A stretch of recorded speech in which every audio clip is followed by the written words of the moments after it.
Well, you never know what you're going to get, huh?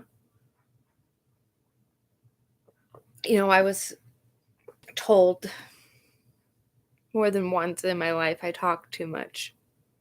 Well, sorry. You can continue to not watch. This is all for me. It's all for me. And for you if you want. But I've just been thinking about cultivating these relationships that we want. Because if we want to claim that we have any kinds of values, the proof is in the time spent. One thing I've not valued for a long time or ever is having a clean space. I love to make messes. I love chaos. Sometimes I can tidy things up in a very small area, but everything just explodes. And suddenly I'm finding more motivation in the tidying up. I'm finding the joy in it, knowing where my things are, being able to decorate. And I realized I was stuck for many, many years in just that go, go, go, go, go, go, go. So, preparing for my talk on this book coming up soon, Wolf Storrell's The Herbal Lore of Wise Women and Work Hunters.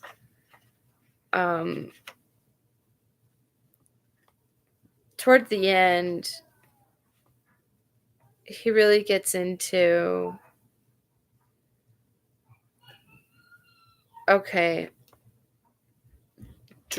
talking about drugs. Consciousness, society, and drugs is chapter 12.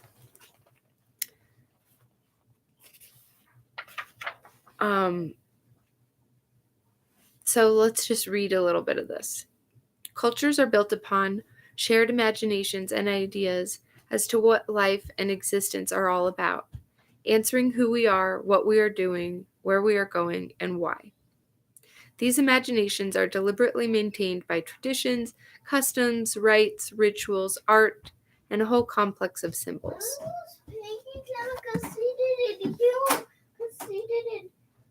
He wasn't hearing and listening what I was saying. Okay, well, you don't hit her. Okay, I'm doing a stream, so you can go play with her. So, the customs in our house. These kids have been fighting a lot, and I don't always want to mitigate every single fight. Sometimes you have to.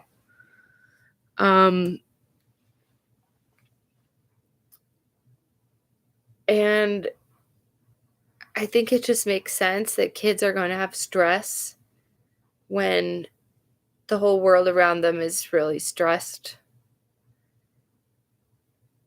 And I know it can be difficult, the stir crazy part of like being under a lockdown, being stuck with your family.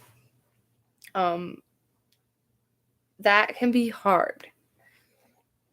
And our kids are young, so they want to be around us a lot. But at the same time, it's nice when you can be in proximity and still be able to find your separate space and develop in your own way.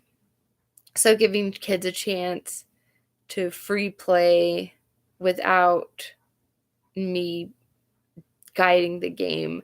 And I believe those are important things. That you can't make everything too safe for kids. You don't want it to be dangerous explicitly, but there is inherent risk in things that we do. Walking down the street, getting in cars, etc. So when I'm talking about learning these things as a mother, and I'm still learning, and I've been a parent for almost a decade now, I do appreciate those times when my parents let me go out into the world and figure some things out. But they were definitely really naive, as am I. So the trouble is when your kids are so young that they can't communicate what they're going through. And you could try and explain things to them and they don't get it. So that's been an interesting lesson in communication with the family. I've been observing just in our own dynamics how the communication evolves, how it devolves when we're hungry, tired, whatever it is. So I just think that we need to refocus on those individuals, the individual relationships that we have, because we have all these people right now claiming to say they care about a situation, they care about people.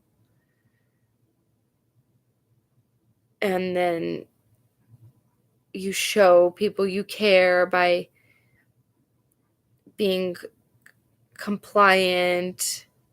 And when you see people not in compliance, your natural reaction is to get really mad, because why won't they just do what they need to do? Why don't they just shut up about it? But there are many of us that have concern about whether it be human genetic modifications, whether it be plant and animal modifications. In many ways, we've already lost those connections, and we're on our way. We're going in the direction that, we're losing a lot of these common experiences. We're trying to force new common experiences. We're really trying to redefine culture. And that's been happening for a long, long time. And I think that's the hard part about when you're trying to open up, you're trying to learn at every step. This has taken me a long time to read, and I've had this book for at least a year now, maybe more. And I always get stuck because there's just so much. So I find this really, really fascinating. I'm finding the correlations, albeit disjointed and hard to follow, but there's things that have popped out at me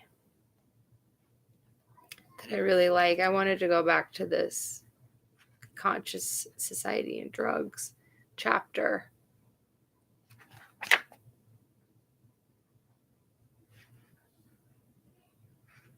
Let's see.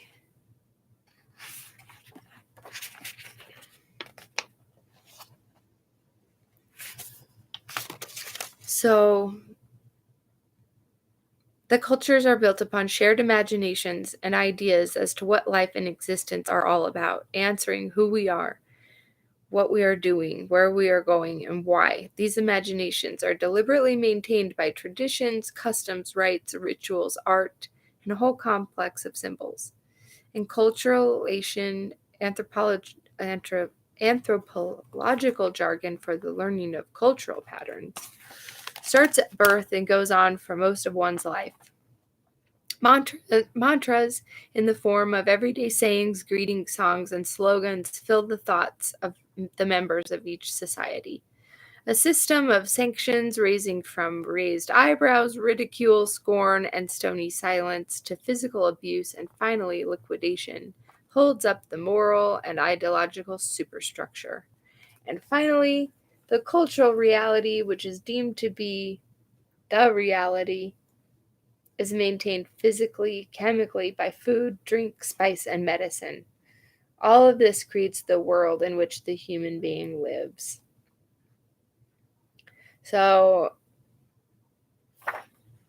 I think Wolf, he definitely has his worldview, which you read quite clearly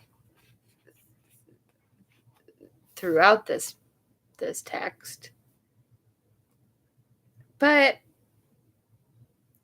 he gives you a really good framing for things you can look into on your own. I mean, this isn't a manual for how to think.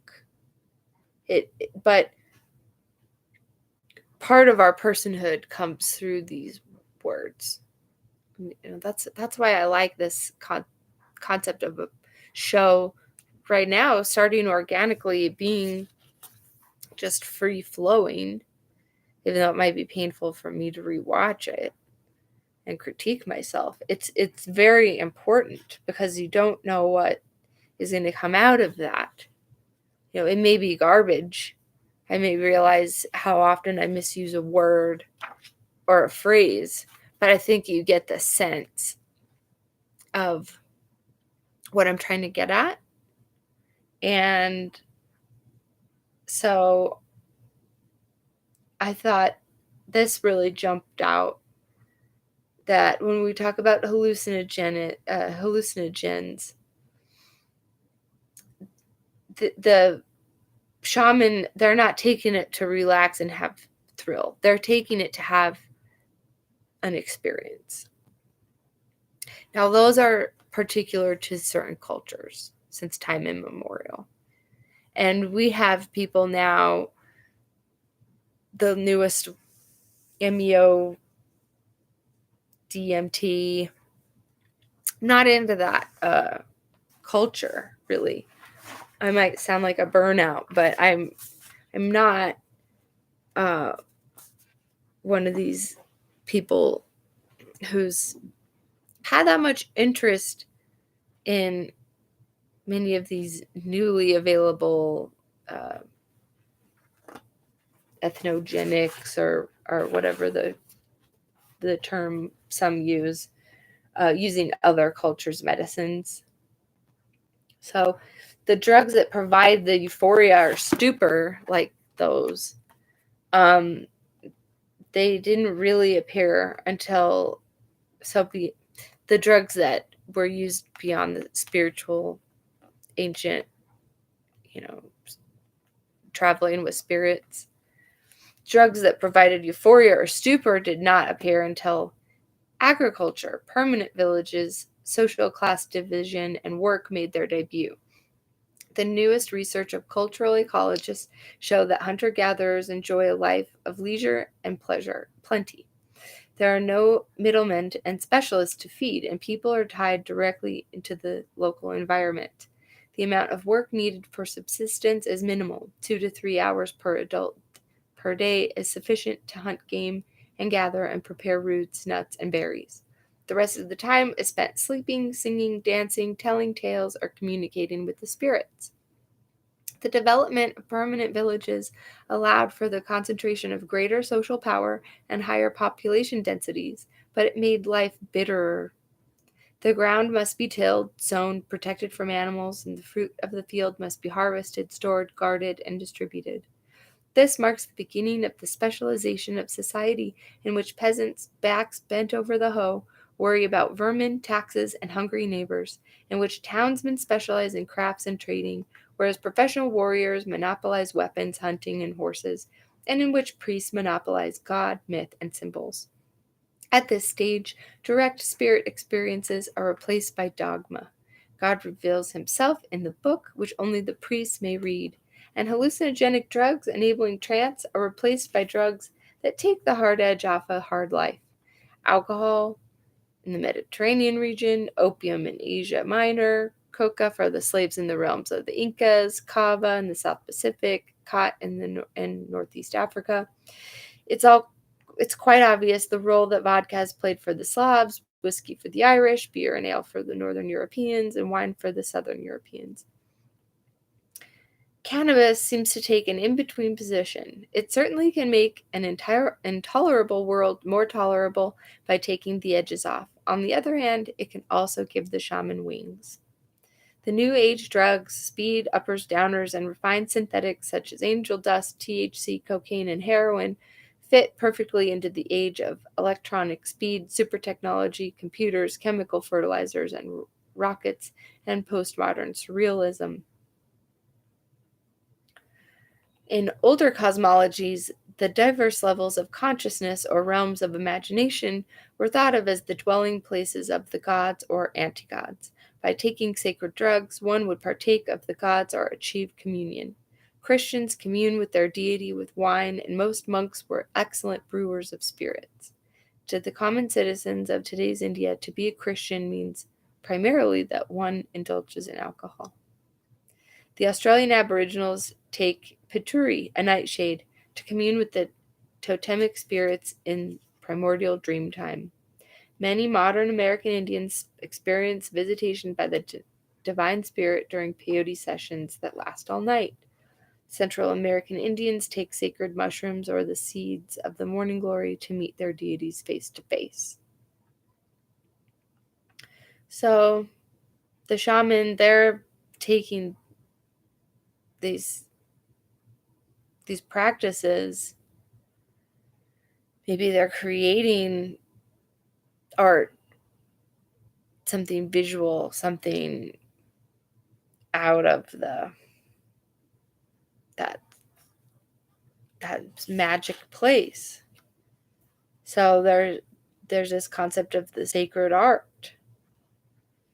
And, we're definitely losing the sacred.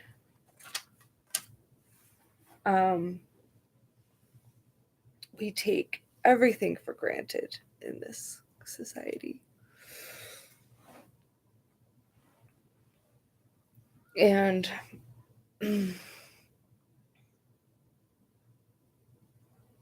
especially what's under our feet.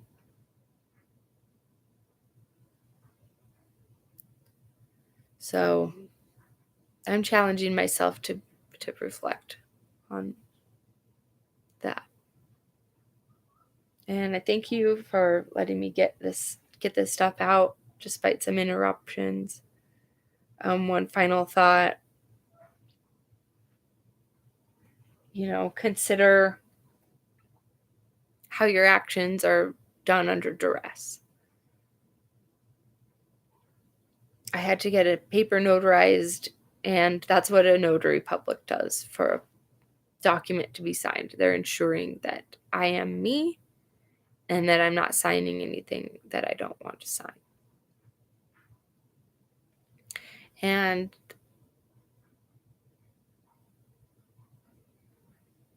maybe some of us are not under duress, or we don't feel that we are. Maybe we feel that we're making our own choices.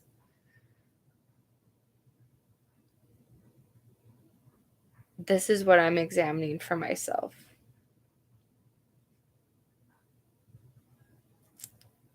I'm realizing all the times I didn't even see it. So don't panic. Drink some water. Listen out for your kids. Don't hover over them, but pay attention.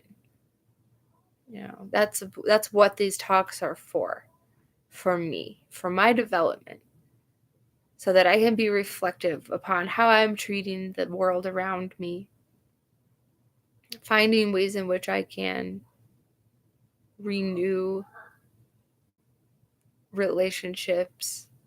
There are many people that I know in my life that I would be terrified to know they found this channel, because I feel like I'm no longer myself in a few ways. Like, I feel that there's very few people in my life right now that have watched me through this part of the evolution. And those are the people I'm really, really valuing, because those are the ones that I trusted to keep in my life. And I've pushed a lot of others away for a long time. And the introspection, it's rewarding, but it's not the same as a euphoric, knock you out kind of high. It's different. It's like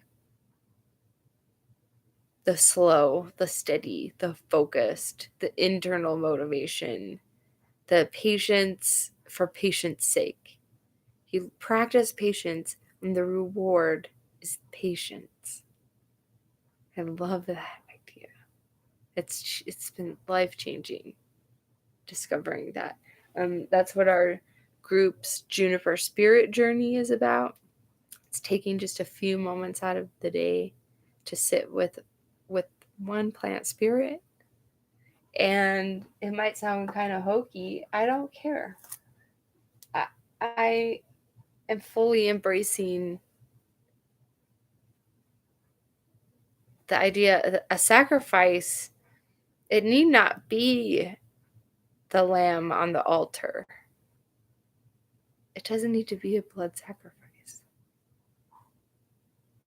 You know, it's what your mother did for you. She bled for you. She still bleeds for you. You know. And I think we so fear death because we're not really experiencing life. We're not experiencing life as it is. Being surrounded by these plants. I have these beautiful trees around me, and I take time through the day to look at them. You know, and I'm walking through the gardens even in winter. I've never spent so much winter time outside. And Utah's constantly having fluctuations in temperatures. So we had a really dry and rather warm January, and then it snowed again, 5 inches. When 2 days before it was 70 degrees. So winter to spring in Utah, it's always been crazy. You can never trust the weather. It's going to change in a few hours. It's going to change in a few minutes. That's what living in a high desert is like.